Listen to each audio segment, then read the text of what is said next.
প্রিয় শিক্ষার্থী, এখন আমরা মূল বইয়ের কাজের অংশটি সমাধান করব। দেখতে পাচ্ছি এখানে 4টি সংখ্যা আছে যাদেরকে সাধারণ ভগ্নাংশে রূপান্তর করতে হবে।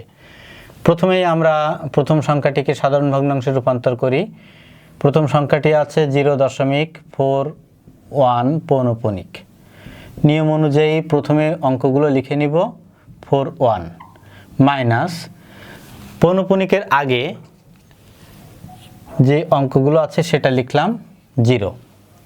থার্ড স্টেপ, পৌনঃপুনিক নাই, পৌনঃপুনিক আছে এরকম সংখ্যা 2টি, তাই 2টি নয়। দশমিকের পর এমন কোনো অঙ্ক নাই যার উপরে পৌনঃপুনিক আছে, তাই আর শূন্য হবে না। পাচ্ছি 41/99। দ্বিতীয় সংখ্যাটি দেখে নেই।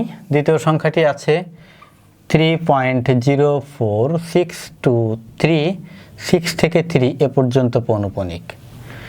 নিয়ম অনুযায়ী প্রথমে অঙ্কগুলো লিখে নিব। অঙ্ক আছে 304,623 বিয়োগ পৌনঃপুনিকের আগের অঙ্কগুলো লিখব 304। পৌনঃপুনিক আছে এরকম অঙ্ক 3টি আছে, তাই 3টি নয়। দশমিকের পর পৌনঃপুনিক নাই এরকম অঙ্ক 2টি, তাই 2টি শূন্য। এখন যদি এটাকে আমরা বিয়োগ করি সাধারণ ভাবে লিখি, তাহলে 3 থেকে 4 বিয়োগ করা যায় না, তাই 13 মনে করলাম। 13 থেকে 4 বিয়োগ করলে পাবো 9, হাতে 1, 0 1 যোগ করলে পাচ্ছি 1, 2 থেকে 1 বিয়োগ করলে 1,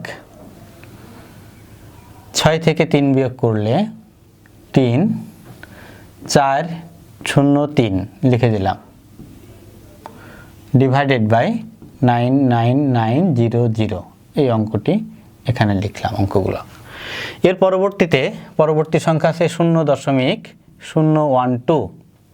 এটাকে যদি আমরা সাধারণ ভগ্নাংশে রূপান্তর করি, তাহলে প্রথম কাজ হচ্ছে অঙ্কগুলো লিখে নিব। প্রথমে 0 না লিখলেও চলবে। 1 2 মাইনাস, এখানে পৌনঃপুনিক আছে 1 থেকে 2 পর্যন্ত, তাই পৌনঃপুনিকের আগে আছে 0 0। পৌনঃপুনিক আছে 2টি অঙ্কের উপর, তাই 2টি নয়। দশমিকের পর একটি অঙ্ক আছে যার উপর পৌনঃপুনিক নাই, তাই একটি শূন্য। আমরা পাচ্ছি 12/990।